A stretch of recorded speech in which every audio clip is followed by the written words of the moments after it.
Olá, gente, boa noite. Meu nome é Amanda Leodoro e eu sou bacharel em Letras Português e Inglês pela UFRJ. Hoje eu vim apresentar para vocês o tema da minha monografia, que se chama As Fujoshis, Gênero e Sexualidade no Fenômeno Fanfiction. Para começar e para não deixar ninguém confuso, eu vou explicar primeiro o que são fanfictions e o que são fujoshis. No meu TCC, eu defino fanfiction como uma prática de escrita marginal e fora do cânone que é realizada majoritariamente por mulheres queer de várias faixas etárias ao redor do mundo. É importante dizer também que as fanfics, para esse trabalho, são especificamente textos que se encontram no formato escrito e não são monetizáveis, porque a maioria das fanfics é escrita e publicada de forma voluntária. Existem algumas exceções, claro, como o famoso caso da fanfic Master of the Universe, que acabou sendo adaptada e se tornou o infame 50 Tons de Cinza, ou da fanfic de One Direction que foi adaptada para um filme, After. Mas esses casos são fora da curva, e o foco aqui é na maioria das fanfics que são produzidas no mundo, sem que o autor, ou, como nós vamos ver, na maioria dos casos, a autora, ganhe nada em troca além de curtidas e comentários. Mas afinal de contas, para quem ainda não sabe, o que são as fanfics? Eu vou precisar de um pouquinho de spoiler para poder explicar. Imagina que você vai ao cinema e assiste ao filme Vingadores Ultimato. Você é fã do Tony Stark. No final do filme acontece aquilo, né? E você, como fã, detesta. Você queria que ele tivesse um final feliz. Você queria que ele pudesse continuar vivendo com a Morgan e com a Pepper na cabana deles, com as lhamas e os cheeseburgers e tudo mais depois de derrotar o Thanos. Então você decide tomar o problema nas suas próprias mãos. Você senta no seu computador e começa a escrever. Você redige uma história em que o Tony perde o braço, mas sobrevive no final. Ele volta feliz para casa com os Vingadores e com a família. Ele chama o Peter Parker para passar uns dias de férias na casa dele para conhecer a Morgan. Ele vive feliz para sempre. Isso que você acabou de criar, essa história alternativa usando personagens que foram criados por outro autor, alterando o final do personagem e indo além do cânone original, isso é uma fanfic. Mas precisa alterar o final para ser fanfic? Precisa de um final feliz para ser fanfic? Precisa ser sobre um filme famoso para ser fanfic? A resposta é não, para todas essas perguntas.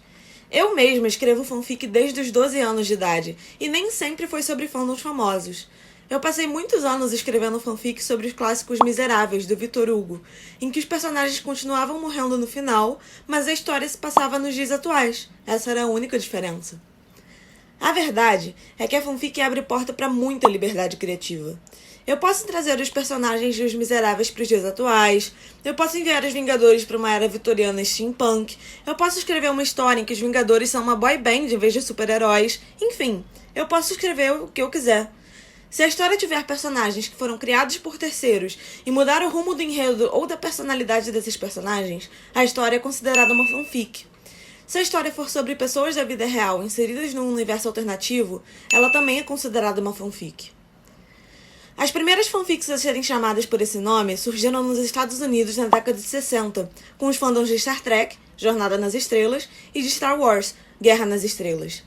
Mas a prática de escrever histórias com personagens de terceiros é muito mais antiga. Tem gente que alega que as fanfics começaram com Sherlock Holmes na era vitoriana. Tem gente que chega a dizer que Shakespeare escrevia fanfic.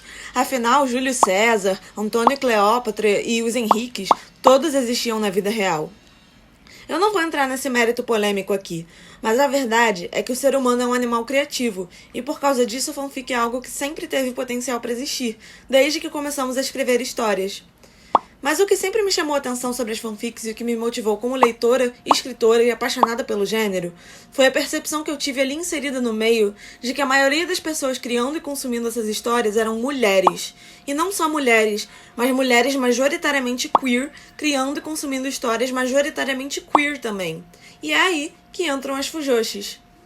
Fujoshi é um termo que vem do japonês e significa, numa tradução literal, garota podre. É um termo que vem sendo usado desde mais ou menos a década de 90 para se referir a mulheres e meninas que se interessam especificamente por relações homossexuais entre dois homens. O termo é extremamente controverso. Ainda há pessoas que usam como ofensa, alegando que as fujoshis fetichizam e sexualizam gays. Há mulheres que se ofendem com ele e não querem se associar à podridão. E há mulheres que resgataram o termo e que se auto-intitulam fujoshis com orgulho. O ponto de vista do meu trabalho é que não tem nada errado em apreciar e querer consumir relações gays. Isso não te torna podre e nem significa que você está fetichizando alguém. O objetivo aqui não é dizer que as fujoshis estão isentas de serem problemáticas.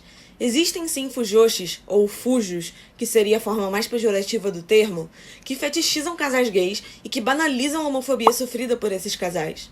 Mas as fujoshis que eu estudo nesse trabalho são na sua maioria queer e, portanto, de certa forma, estão mais sensibilizadas às questões de LGBTQIA+fobia que inevitavelmente surgem ao se falar desse tópico.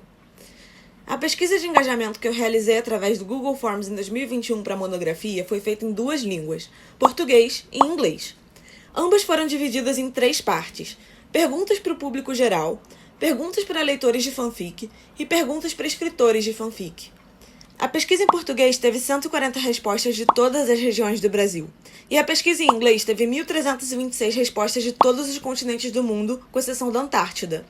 Através dessa pesquisa, eu pude comprovar o protagonismo feminino queer na criação e no consumo das fanfics.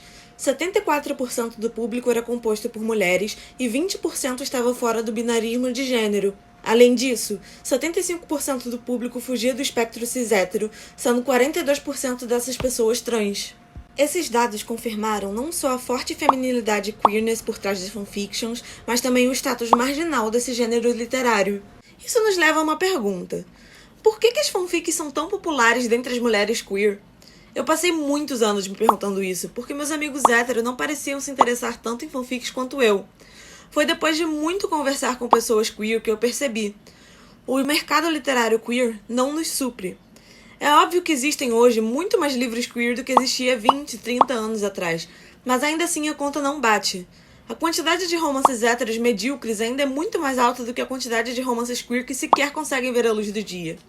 Isso faz com que as pessoas que esses romances representam, as mulheres queer, sejam obrigadas a procurar representatividade e inclusão em outros espaços, espaços que fujam do cânone literário, que ainda infelizmente é muito queerfóbico. E a queerfobia não se resume apenas ao cânone literário, não vamos torná-lo um bode expiatório. Séries, filmes, documentários, o audiovisual em geral tem um grande problema com narrativas queer também. No trabalho, eu menciono 2 fenômenos, o queerbaiting e o tropo bury your gays, ambos tratando de estratégias narrativas homofóbicas que ou estereotipam ou literalmente matam personagens queer apenas por serem queer. O queerbaiting é uma tática na qual os autores de um conteúdo dão a entender que um personagem seria queer sem nunca oficializar isso, apenas com o intuito de atrair público queer e ganhar mais audiência e, portanto, dinheiro. Já o bury your gays é um tropo homofóbico no qual os personagens que são oficializados como queer são mortos logo em seguida. Ou seja, é difícil, mesmo hoje em dia, encontrar narrativas com personagens queer que não caiam na mesma velha retórica de que ser gay é ruim, de que você vai morrer porque você é gay, ou de que a melhor opção é ficar dentro do armário pro resto da sua vida. A minha pesquisa acabou ficando bem extensa, então é difícil resumir tudo em 10 minutos, mas o cerne da questão é que as fanfics são queer, são femininas, são marginais e são resistência. É inevitável pensar que é justamente por causa disso que elas são tão mal vistas e criticadas pelo público leigo. No Brasil, o neologismo fanfiqueiro se tornou uma ofensa, uma chacota, o que mostra o quão pouco o gênero é conhecido e compreendido na sua totalidade e mesmo em sua complexidade por aqui. As mulheres que escrevem fanfic são vistas como imaturas, como pouco criativas, preguiçosas, quando na verdade as fanfics mostram uma grande dedicação e habilidade.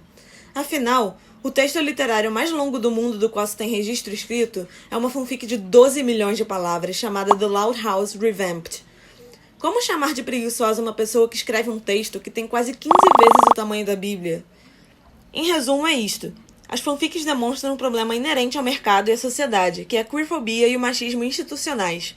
O meu objetivo com o meu trabalho era trazer um pouco de luz para esse gênero literário que é tão esnobado pela academia e que tem tanta riqueza para ser explorada, analisada e estudada, como um fenômeno da cultura contemporânea, por aqueles que se interessam pelo assunto.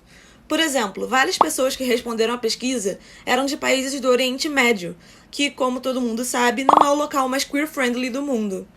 Existe mesmo um motivo para minimizar essas pessoas por gostarem de fanfic, quando as fanfics são provavelmente o único contato com literatura queer que elas têm? Termino aqui então, com esse questionamento.